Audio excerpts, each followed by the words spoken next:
नमस्कार, मेरा नाम है प्रेम शंकर गुर्जर और आज मैं बात करूंगा एक बहुत ही इम्पोर्टेंट टॉपिक पर और वो है मन की शांति। अक्सर हर आदमी को मैंने देखा है आज के समय में मानसिक रूप से कहीं न कहीं, देखो आज से 50 साल पहले 40 साल पहले इंसान मानसिक रूप से स्वस्थ थे, ठीक है, लेकिन आर्थिक रूप से बहुत ज़्यादा तंगी थी। लेकिन आज क्या क्राइसिस चल रहा है, आर्थिक रूप से पैसा हर आदमी के पास है, दौलत हर आदमी के पास है, लेकिन सबसे बड़ी समस्या क्या चल रही है, मानसिक रूप से हर व्यक्ति कहीं न कहीं परेशान है, कहीं न कहीं बीमार है। तो इस वीडियो में मन की शांति जो कि अष्टावक्र गीता के हिसाब से मैं आप लोगों के सामने पेश करूंगा। तो मेरे हाथ में है चाय और रात को चाय नहीं पीनी चाहिए, लेकिन अब मेरी थोड़ी बुरी आदत है तो इसको भी सुधार करेंगे इसमें भी। लेकिन एक वो भजन है ना, आदत बुरी सुधार लो बस हो गया भजन, मन को अपने मार लो बस हो गया भजन। तो खैर, मैंने ये वीडियो स्टार्ट किया था, मैंने अभी अष्टावक्र गीता को फिनिश किया है पढ़ के और काफ़ी दिनों से उसको गहराई से समझने का प्रयास कर रहा था। आजकल जो मैं पहले किताबें पढ़ रहा था तो सिर्फ पढ़ने के लिए पढ़ रहा था, लेकिन आजकल जो किताबें पढ़ रहा हूँ तो वो गहराई से उस चीज़ को समझकर अपने लाइफ में उस चीज़ का इम्प्लीमेंट करना चाह रहा हूँ, ठीक है।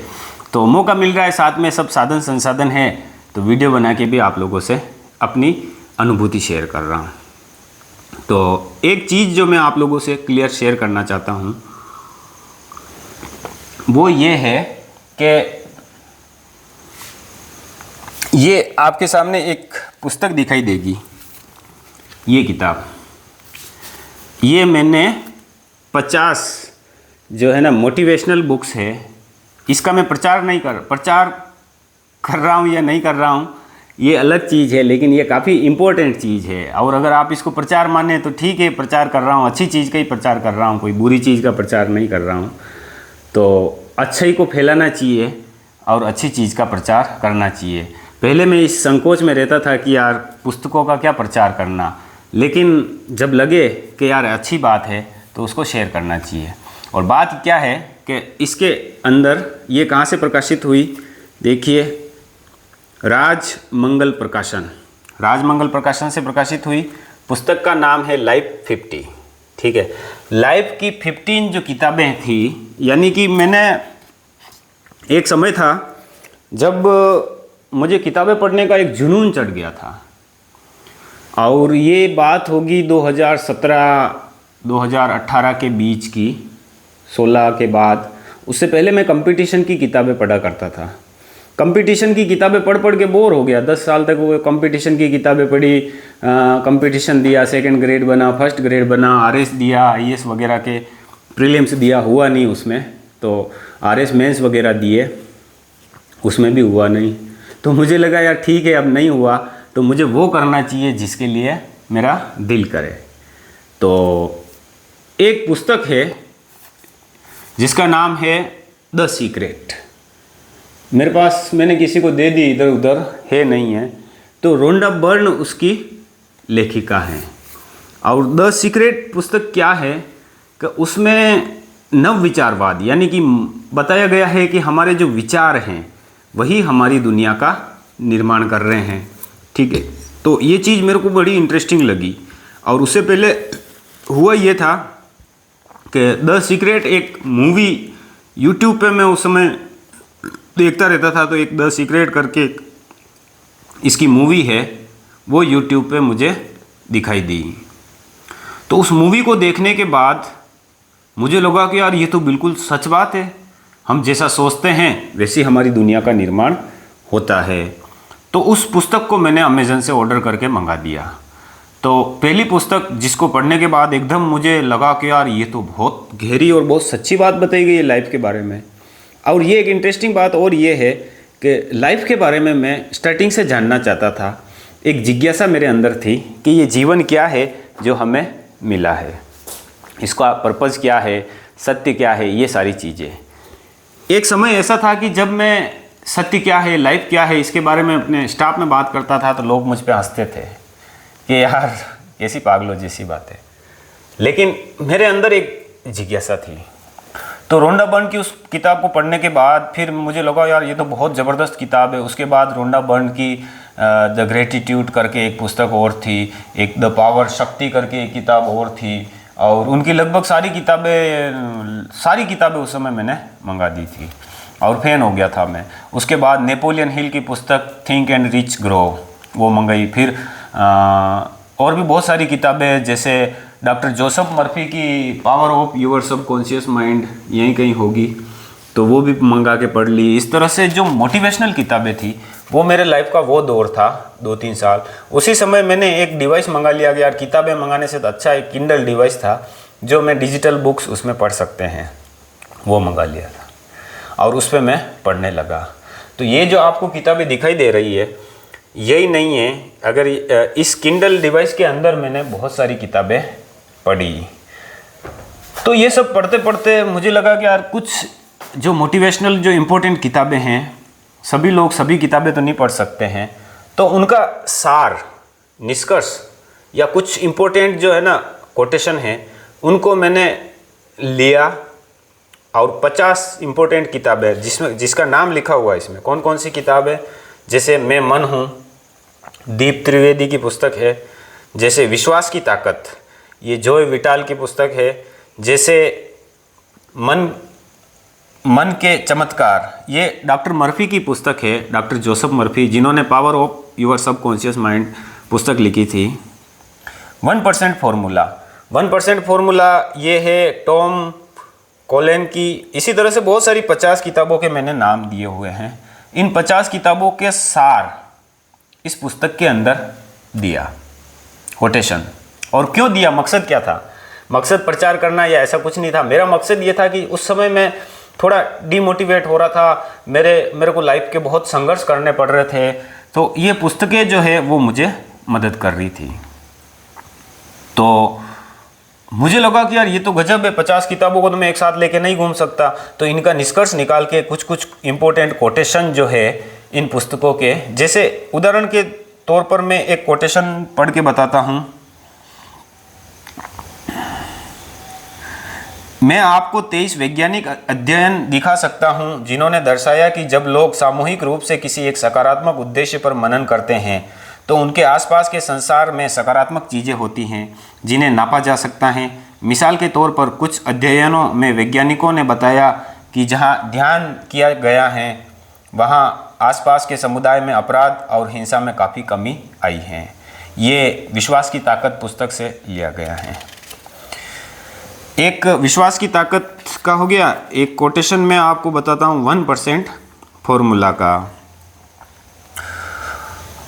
1% फॉर्मूला में लिखा है, आपको तो उन व्यवहारों पर ध्यान केंद्रित करना चाहिए जो ज़्यादा आकार के परिणाम उत्पन्न करते हैं। आपको ऐसे कार्यों को पहचानने और शुरू करने की ज़रूरत है जो ज़्यादा बड़े परिणाम उत्पन्न करते हैं। यानी कि बिग थिंक, बड़ा सोचना। एक पुस्तक थी बिग थिंक, उसको भी मैंने पढ़ा था, तो उसका भी कुछ कोटेशन है। जैसे टेलीसाइकिक पुस्तक है डॉक्टर जोसेफ मर्फी की, उसका भी कोटेशन है और इसमें लिखा है कि आपके भीतर की अदृश्य शक्ति, ज़्यादातर लोग अज्ञात शक्तियों के प्रभाव को जादू कहते समझते हैं। बहरहाल जादू एक सापेक्ष शब्दावली है। जाहिर है यदि आपको प्रक्रियाओं का ज्ञान हो तो आप उसे जादू का काम नहीं समझेंगे। आज भी संसार के कई दूर दराज के इलाकों में ऐसे आदि मानव रहते हैं जो विमान, रेडियो, टेलीविज़न या रिकॉर्डिंग मशीन आदि को जादुई वस्तुएं मानेंगे। आज से 150 या 200 साल पहले अमेरिका में भी उन्हें जादुई माना जाता था।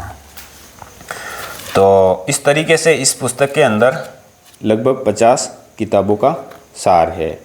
और मुझे लगा कि यार ये जब भी कभी जैसे लाइफ में मैं निराश हूँ या लोग जिनको कोई लगे कि यार कोई निराशा के समय में कोई एक ऐसा दोस्त होना चाहिए, कोई एक ऐसी स्थिति हो कि जिसमें हम निराश हों तो हमारे हाथ में ये पुस्तक हो और उसकी कुछ कोटेशन देख सकें। तो ये पुस्तक मैंने उस समय छपाई थी। ये कब छपाई थी इसका सन तो आपको दिखेगा जुलाई 2021 में पेपर बैग में प्रकाशित हुई।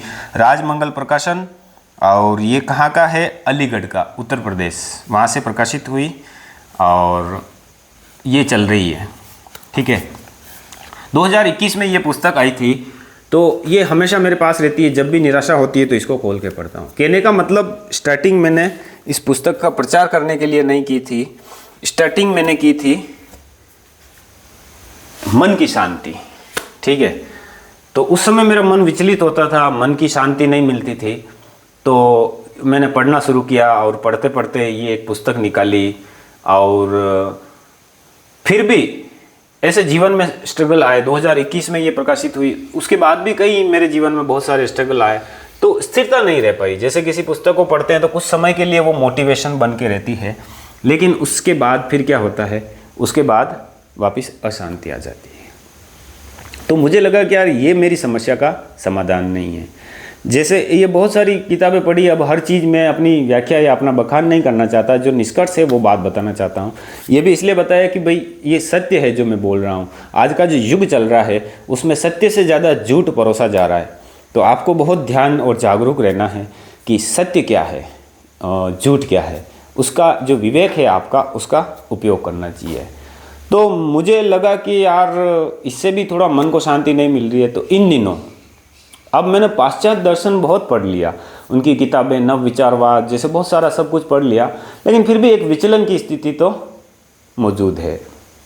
सच है ये विचलन की स्थिति में मुझे लगा कि यार बहुत हो गया। अब जहाँ पर मैं रहता हूँ भारत में, और भारतीय दर्शन को कम करके आंका गया है, तो क्यों ना इसका अध्ययन करूं और मैं समझने का प्रयास करूं। जब पढ़ने का तो मेरे को शौक है ही है, तो भारतीय दर्शन का अध्ययन करूं और ये समझने का प्रयास करूं कि भारतीय दर्शन आखिर क्या मेरे मन को शांत करता है, या कहीं जो है मेरे अंदर बेचैनी है उसका भारतीय दर्शन में जवाब मिलता है या नहीं मिलता है। तो भारतीय दर्शन में ज़्यादा पहले मैंने पढ़ने का मौका नहीं मिला था। मैंने बताया ना, कंपटीशन की तैयारी, और उसके बाद फिर सेल्फ हेल्प किताबें पढ़ना और लिटरेचर, साहित्यिक किताबें, क्योंकि लिटरेचर से मेरा रिलेशन है। और ये मेरा पहला उपन्यास है, फिलोसोफर स्टोन, 2018 में प्रकाशित हुआ। और दूसरा उपन्यास दूसरी दुनिया। फिलोसोफर स्टोन दरअसल इसका नाम पारस पत्थर है, और यूथ को अट्रैक्ट करने के हिसाब से मैंने इसका इंग्लिश नाम दिया था, लेकिन फिलहाल अब इसको मैं वापस पारस पत्थर नाम से ही प्रकाशित करूँगा। पारस पत्थर एक ऐसा पत्थर होता है जो लोहे को छूता है तो उसको सोना बना देता है। तो ये कॉन्सेप्ट पारस पत्थर कहीं न कहीं हम हर व्यक्ति के अंदर होता है, हम उसको बाहर ढूंढते हैं। तो बहुत एक इंटरेस्टिंग स्टोरी है इसमें, और इसकी बात हम बाद में करेंगे कभी। फिलहाल मन की शांति क्या चीज़ है उसके ऊपर डिस्कस कर रहा था मैं। तो सेल्फ हेल्प किताबें पढ़ने के बाद भी कहीं न कहीं मेरा मन विचलित रहता था, तो भारतीय दर्शन पढ़ने का ज़्यादा समय नहीं मिला था। हाँ, एक दो किताबें जैसे ना रेंडमली मैंने स्पीड से पढ़ भी ली थी किंडल पे, जैसे डॉक्टर राधाकृष्णन की भारत का दर्शन और भाग 1 भाग 2, इस तरीके से 2 किताबें हैं, और बहुत गहराई से और बहुत विस्तृत और बहुत जटिल शब्दावली में उस पुस्तक में भारत के दर्शन को बहुत अच्छे तरीके से समझाया गया, लेकिन बहुत धैर्य चाहिए उसको पढ़ने के लिए। इन्हीं दिनों मेरे हाथ में अष्टावक्र गीता आई, तो अष्टावक्र गीता मुझे लगा यार पढ़ना चाहिए, इसका भी जिक्र सुना है। जब अष्टावक्र गीता स्टार्ट की, उससे पहले अद्वैत दर्शन के बारे में मैं जानता था, मुझे थोड़ा बहुत तो नॉलेज हर चीज़ का था। तो अद्वैत दर्शन क्या है, द्वैतवाद और अद्वैतवाद क्या है, शंकराचार्य जी कौन हैं, क्या हैं, थोड़ा बहुत मुझे पता था। अष्टावक्र गीता पढ़ना स्टार्ट किया तो उसके अंदर ज्ञान और ज्ञान का भी परम ज्ञान, आत्मज्ञान के बारे में समझाया गया कि आत्मज्ञान का जब तक व्यक्ति आत्मज्ञान की तरफ नहीं बढ़ेगा, सारी साधना, सारी चीज़ों का है ना, अंतिम जो स्रोत है या जो अंतिम उद्देश्य है वो है आत्मज्ञान। चाहे कोई तपस्या कर रहा है, चाहे कोई भक्ति कर रहा है, चाहे कोई कर्म कर रहा है, हर चीज़ का जो लास्ट जो पॉइंट है वो आत्मज्ञान है। और जो ज्ञान मार्ग की तरफ से चल रहे हैं उनका भी जो है ना अल्टीमेट बताया गया कि ज्ञान मार्ग से का भी अल्टीमेट या अंतिम उद्देश्य आत्मज्ञान है। और जिस व्यक्ति को आत्मज्ञान हो जाता है उसका अहंकार मिट जाता है। और आत्मज्ञान के बारे में विस्तार से बताया गया इस पुस्तक के अंदर। तो मन की अशांति और शांति का संबंध कहीं न कहीं इस पुस्तक से था। ये मेरे को बहुत इंटरेस्टिंग लगा, ठीक है। और पढ़ते पढ़ते कहीं न कहीं थोड़ा बहुत मुझे बहुत अच्छा रियलाइज, ऐसा नहीं कह रहा हूँ कि मैं 100% बिल्कुल सब ठीक हो गया एक पुस्तक को एक बार पढ़ने से, लेकिन स्टार्टिंग की है और बहुत अच्छा लगा, तो मुझे लगा कि इसमें मैं और आगे अभी दूसरी पुस्तक में तैयार है शिव पुराण, उसका अध्ययन करना चाहता हूँ। उसके ऊपर भी आप लोगों को कुछ शेयर करूँगा, कुछ जो सार गर्भित बातें होगी। और जो भी पुस्तक, अब भारतीय दर्शन मेरा उद्देश्य है। कहीं न कहीं हम भारत के अंदर रहते हैं और हम विचलित हैं, लेकिन उसका समाधान भारत के अंदर ही है, और विश्व को समाधान भी भारत देगा और भारतीय दर्शन देगा। बस फर्क ये है कि जो वैज्ञानिक सोच रखने वाले व्यक्ति हैं उनका मैं रेस्पेक्ट करता हूँ। आप वैज्ञानिक सोच रखते हैं तो आप उस स्केल से भारतीय दर्शन को मत मापिए, क्योंकि एक स्केल से सब चीज़ों को नहीं नापा जा सकता। तो वैज्ञानिक सोच अलग चीज़ है और भारतीय दर्शन को वैज्ञानिक सोच से नहीं देखना चाहिए। भारतीय दर्शन को किसी भी एक पूर्वाग्रह से ग्रसित होकर नहीं देखना चाहिए। जब हम किसी एक लेंस में या एक किसी धारणा में चश्मा लगाकर हम किसी चीज़ को देखेंगे तो कहीं न कहीं हमारे देखने में दोष है, उस वस्तु में या भारत के दर्शन में दोष नहीं है। तो जो लोग भारत के दर्शन को क्रिटिसाइज़ करते हैं, जो लोग ये कहते हैं कि ये कुछ नहीं है, तो उन लोगों के लिए मैं ये कहूँगा कि एक बार पुनर्विचार करें। और भारत का जो दर्शन है वो कहीं न कहीं वास्तव में बहुत ऊपर की चीज़ है, हाई लेवल की चीज़ है, और यही भारत को विश्व गुरु बनाएगा। भारत विश्व गुरु दादागिरी से, गुंडागिर्दी से या कोई राजनीतिक नेता इसको विश्व गुरु नहीं बना सकता। इसको विश्व गुरु बनाएगा तो भारत का दर्शन बनाएगा, और भारत के दर्शन को समझना चाहिए। तो मुझे लगा कि मन की शांति का भी यहाँ पर इलाज है, भटकाव का भी यहाँ पर हर चीज़ का जवाब है। तो भारत के लोगों ने जो हजारों सालों से जो परिश्रम किया, वो चलो मान लेते वैज्ञानिक परिश्रम या वैज्ञानिक उपलब्धि नहीं है, लेकिन उससे परे जो उपलब्धि भारत की है उसको समझना चाहिए। वो बहुत अपने आप में बहुत महत्वपूर्ण है और उसको समझने में बहुत साल लगेंगे, बहुत गहराई तक समझने में अभी बहुत साल लगेंगे। जिस तरीके से विज्ञान एक बच्चा है और उस बच्चे का अभी जन्म हुआ है, उसी तरीके से भारत के दर्शन को समझने की शुरुआत अभी भी हाल बहुत गहराई से नहीं हुई है। तो अभी तो स्टार्टिंग हुई है ABCD, हम लोग उसको समझने का प्रयास करेंगे। और इतना तो कुल मिला के सारी की बात ये बताना चाह रहा हूँ, ज़्यादा लंबी बात नहीं करूँगा, कि अष्टावक्र गीता एक ऐसी पुस्तक है जिसमें कहीं न कहीं ना आत्मज्ञान। अब वापस सवाल ये आता है कि यार ठीक है, आत्मज्ञान के बारे में बताएं, आत्मा का ज्ञान होना चाहिए। तो जो लोग आत्मा को नहीं मानते हैं उनको क्या करना चाहिए? अरे तो भाई, अगर आप आत्मा को नहीं मानते हैं, आप किसी भी चीज़ को नहीं मानते हैं, तो आप फिर क्या मानते हैं? ठीक है, आप अगर बल्ब को बल्ब नहीं मानते हैं तो इसका मतलब आपने आंखें मूंद रखी, वो है तो है सामने। तो आत्मज्ञान को नहीं मानने वाले, आत्मा को नहीं मानने वाले बताते हैं कि ये चीज़ दिखाई दे रही है इसलिए हम इसको मानते हैं। वो आत्मा जो है वो दिखाई नहीं दे रही है। सिंपल सा एक लॉजिक लगाते हैं। तो मेरा ये सवाल है ना, कि हो सकता है मेरा ज्ञान परिपूर्ण नहीं है, मैं तो अभी विद्यार्थी हूँ, भारतीय दर्शन तो अभी स्टार्ट किया है पढ़ना, लेकिन हर चीज़ हम तर्क से नहीं तोल सकते हैं। जो चीज़ दिखाई दे रही है वही सत्य नहीं है। बहुत सारी चीज़ें इस यूनिवर्स में हैं जिनको हम नहीं देख सकते हैं। हमारी अपनी सीमा को हम इस यूनिवर्स को दोष नहीं दे सकते। हमें दिखाई नहीं दे रही इसका मतलब नहीं है, मुझे दिखाई नहीं दे रही इसका मतलब नहीं है। इसका मतलब क्या हो गया? आपका जो अहंकार है वो उस चीज़ को नकार रहा है। आपको दिखाई नहीं दे रही है, जैसे हवा आपको दिखाई नहीं दे रही है, इसका मतलब हवा है, उसके अस्तित्व को नकारा नहीं जा सकता। इसी तरीके से आत्मा के बारे में जो लोग ये कहते हैं कि ये दिखाई नहीं देती या ऐसी कोई चीज़ होती नहीं है, वैज्ञानिक रूप से साबित नहीं की गई हैं या साबित नहीं हो सकती है, तो वो नहीं है, तो ये गलत है। ऐसा कुछ नहीं है। विज्ञान बहुत छोटा बच्चा है, एक समय आएगा जब उसके अंदर विज्ञान का विकास होगा, तब वो इन चीज़ों को जो अदृश्य है या जो चीज़ें अदृश्य प्रभाव उत्पन्न करती है उनको भी विज्ञान नापने का प्रयास करेगा और नाप लेगा। जब नाप लेगा उस समय आप मान जाएंगे। अभी आप नहीं मान रहे तो कोई फर्क नहीं पड़ता, कोई मैटर नहीं करता। आप माने नहीं माने, आप कुछ भी माने, ये आपकी सोच है। मैं सिर्फ इतनी सी बात संक्षेप में बताना चाहता हूँ कि आत्मज्ञान के बारे में जब मैंने जानना शुरू किया तो सबसे पहली चीज़ हमारे अंदर एक सवाल उठता है कि आखिर आत्मज्ञान है क्या है।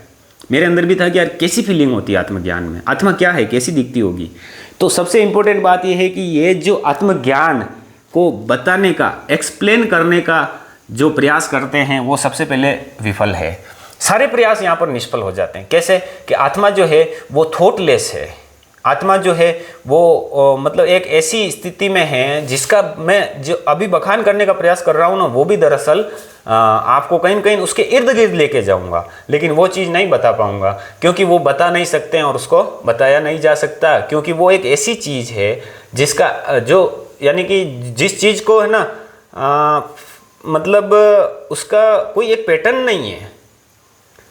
हम उसको डिफाइन कैसे करें? हमारा जो दृष्टिकोण या नज़रिया जो है ना किसी हर चीज़ों के पैटर्न को पकड़ने का है।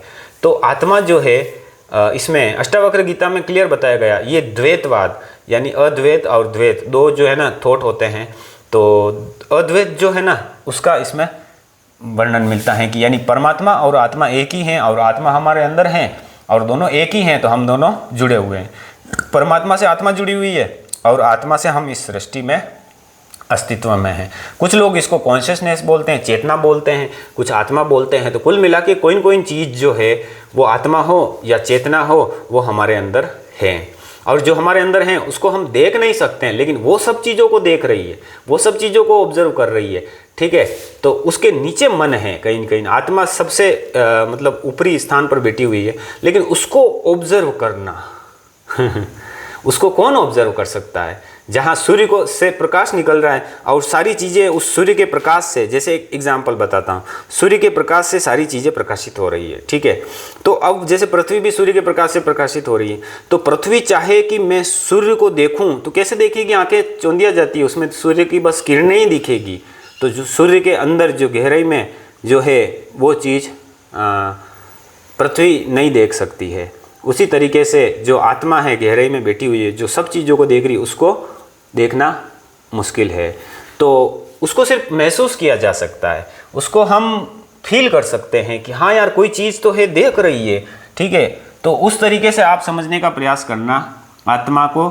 और आत्मा के बारे में ना वर्णन करने वाले भी जुटे हैं, आत्मज्ञान का बखान करने वाले भी जुटे हैं। तो सबसे एक ऐसा टॉपिक है आत्मज्ञान जिसके ऊपर आपको बहुत कुछ अलग अलग चीज़ें मिलेगी। कोई कुछ बोलेगा, कोई कुछ बोलेगा, क्योंकि इसमें कोई एकता नहीं है, क्योंकि इसका कोई बखान नहीं किया जाए। तो सबसे इम्पोर्टेंट बात ये समझ लेना कि जो आत्मा है हमारे अंदर, ठीक है, उसके बारे में व्याख्या करनी मुश्किल है। तो फिर हम मतलब कैसे शांति का इससे कैसे संबंध है?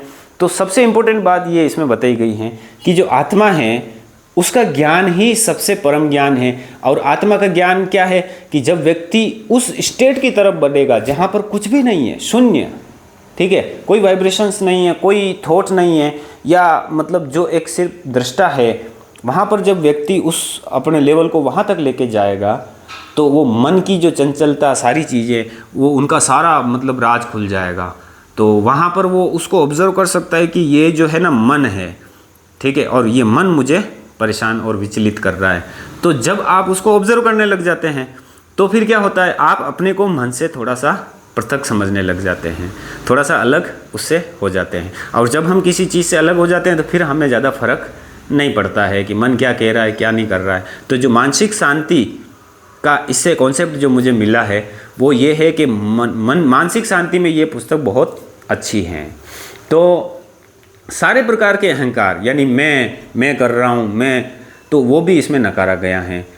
सारा ज्ञान इसमें नकारा गया, सब चीज़ों को नकार दिया, यहाँ तक कि ये संसार है, ये विज्ञान है, इन सब चीज़ों को नकार दिया गया है।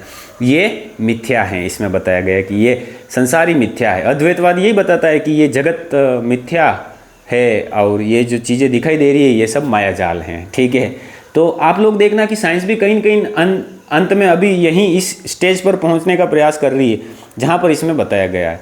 देखना आपकी इलोन मस्क जैसे बड़े उद्यमी या बड़े मतलब स्टार्टअप करने वाले या बड़े विचारों वाले व्यक्ति जो दुनिया में मशहूर हैं, वो भी कहते हैं कि कहीं न कहीं ये जो दुनिया है ये माया जाल की तरह है, ये कोई न कोई कंप्यूटर गेम की तरह है जो वास्तविक दिखाई देता है लेकिन वास्तविक नहीं है। तो बहुत इंटरेस्टिंग चीज़ें इसमें मुझे मिली। तो एक वीडियो में तो मुझे नहीं लगता इसका मैं सारा आपको बता पाऊँगा, बहुत ज़्यादा लंबा हो जाएगा। तो इसका हो सकेगा तो मैं सेकंड पार्ट और डालूँगा, लेकिन सार संक्षेप में ये समझने का प्रयास करना कि कहीं न कहीं अगर मन में विचलन है, मन में अशांति है, तो ये जो है ना अष्टावक्र गीता और अष्टावक्र जी राजा जनक दोनों के बीच में डायलॉग है, ज़्यादा कुछ कोई बड़ी स्टोरी नहीं है, बस समझाया गया है। तो राजा जनक को जब आत्मज्ञान होता है और अष्टावक्र जी जो बहुत शारीरिक रूप से मतलब 8 जगह से यानी ऐसे कुछ बहुत सारी जगह से वो शारीरिक रूप से बहुत सुंदर नहीं थे, तो ये उनके लिए भी है ना जो बाहरी चीज़ों में सुंदरता ढूंढते हैं और जो जिनको लगता है कि मैं सुंदर नहीं हूँ, है ना, जो अपने आप को कमज़ोर मानते हैं, तो देखना आप कि ये कहीं ना कहीं सेल्फ कॉन्फिडेंस भी इम्प्रूव करती है कि अगर आप अपने आप को सुंदर नहीं मान रहे हैं तो ये आप बाहरी नज़रिए से देख रहे हैं, ठीक है, आप अपने अंदर अपनी आत्मा को देखिए, तो वहीं ये चीज़ वहाँ पर भी ले जाती है। तो हर किसी को ये किताब बहुत इम्प्रूव करती है, सेल्फ इम्प्रूवमेंट होता है। मेरे चैनल का नाम क्या है? सेल्फ इम्प्रूवमेंट, और ये सेल्फ इम्प्रूवमेंट हमारा चलता रहेगा। हम किसी न किसी टॉपिक पे सेल्फ इम्प्रूवमेंट के किसी टॉपिक पर कोई न कोई बात करते रहेंगे। और आत्मज्ञान पर फ़िलहाल इतना ही, बहुत ज़्यादा लंबा हो जाएगा। इसमें 1-2 और इंटरेस्टिंग बातें हैं जो मैं आप लोगों को किसी अगले वीडियो में शेयर करूँगा। अभी के लिए निष्कर्ष, लास्ट में आपको निष्कर्ष पॉइंट अगर मैं दूँ तो आत्मज्ञान वो अवस्था है जब आप सब चीज़ों से, आपका जो अहंकार है, मैं जो बोल रहा हूँ, आप थोड़ा सा ऑब्जर्व करने का प्रयास करें कि जो मैं सोच रहा हूँ और जो मैं बोल रहा हूँ और जो मैं देख रहा हूँ, ये 3 है ना चीज़ों पर आप थोड़ा सा ध्यान देवें।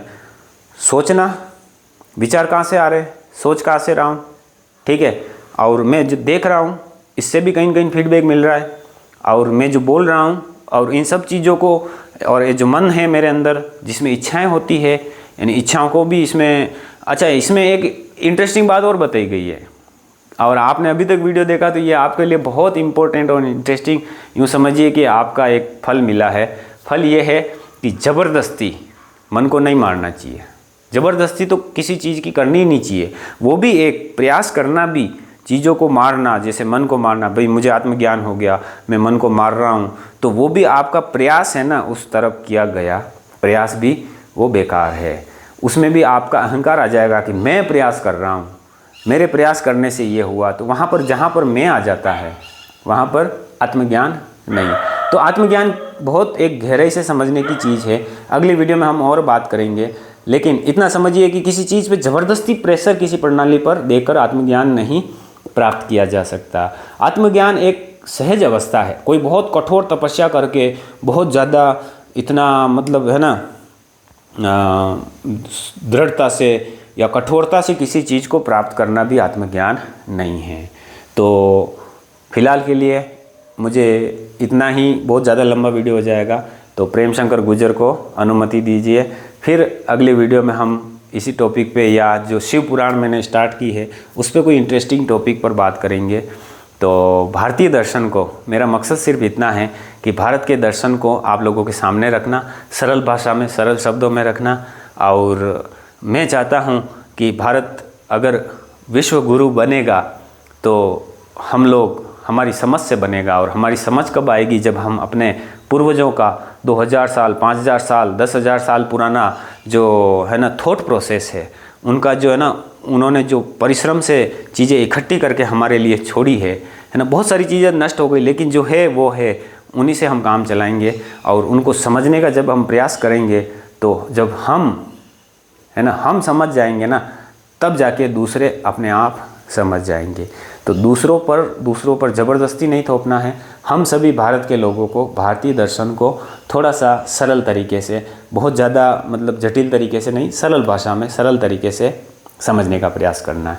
और अंत में ये एक अष्टावक्र गीता न्यू जनरेशन के लिए, जैन जी के लिए कहूँ तो ये एक बहुत अच्छी सेल्फ हेल्प बुक है, यानी बहुत अच्छी मोटिवेशनल किताब है, जिसमें आपके मन के सारी बाधाओं को कहीं न कहीं शांति मिलती है। बहुत बहुत धन्यवाद।